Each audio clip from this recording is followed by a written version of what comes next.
मैं वो रात कभी नहीं भूल सकता। जिस पिज़्ज़ा शॉप में मैं काम करता हूँ वहाँ पे मेरी शिफ्ट ख़त्म हो चुकी थी।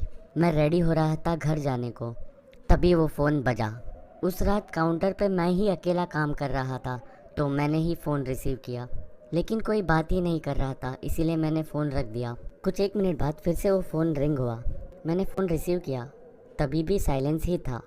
मैं फ़ोन फिर से रखने ही वाला था, तब मैंने एक कोल्ड और वीक साउंड सुनी फ़ोन से।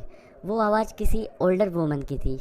उसने कहा उसे रेगुलर चिकन पिज़्ज़ा चाहिए। मैं फ़ोन पे तो शांत रहा, लेकिन अंदर से तो मैं उस बूढ़ी औरत को गालियाँ दे रहा था।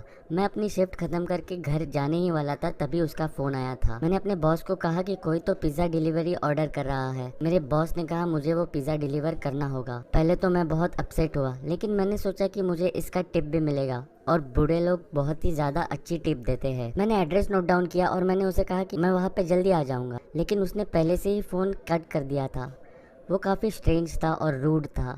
मेरे बॉस ने मुझे डिलीवरी के बाद घर जाने को कहा, क्योंकि वापस आने तक तो पिज़्ज़ा शॉप बंद हो चुका होगा। तो कुछ 11 बजने से थोड़ी देर पहले ही मैं अपने गाड़ी में बैठा और पिज़्ज़ा डिलीवरी करने के लिए निकल गया। दिए हुए घर का एड्रेस काफ़ी शांत जगह पे था। जीपीएस की मदद से मैं एड्रेस लोकेशन पे पहुंचा। वो काफ़ी शांत और 1 फ्लोर का घर था। मैंने पिज़्ज़ा उठाया और घर की तरफ चल पड़ा। वो घर की सभी लाइटें बंद थी। मैंने बेल रिंग की, इसी होप में कि दिया हुआ एड्रेस गलत ना हो, लेकिन रिंग को किसी ने आंसर नहीं किया।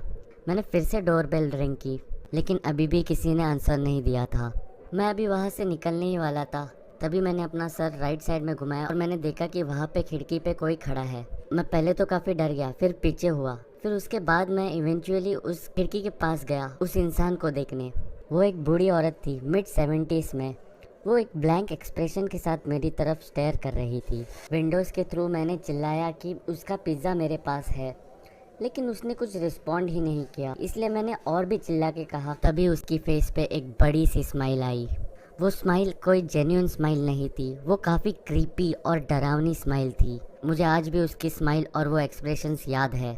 मैंने डिसाइड किया कि मुझे वहाँ से निकल जाना चाहिए, तो मैं वहाँ से निकल गया और अपने कार में जाके बैठा। पिज़्ज़ा को मैंने पैसेंजर सीट पे रखा। मुझे लगा कि मुझे ये सब अपने बॉस को इन्फॉर्म करना चाहिए। मैंने मेरे बॉस को टेक्स्ट किया और मैंने कार चालू कर दी।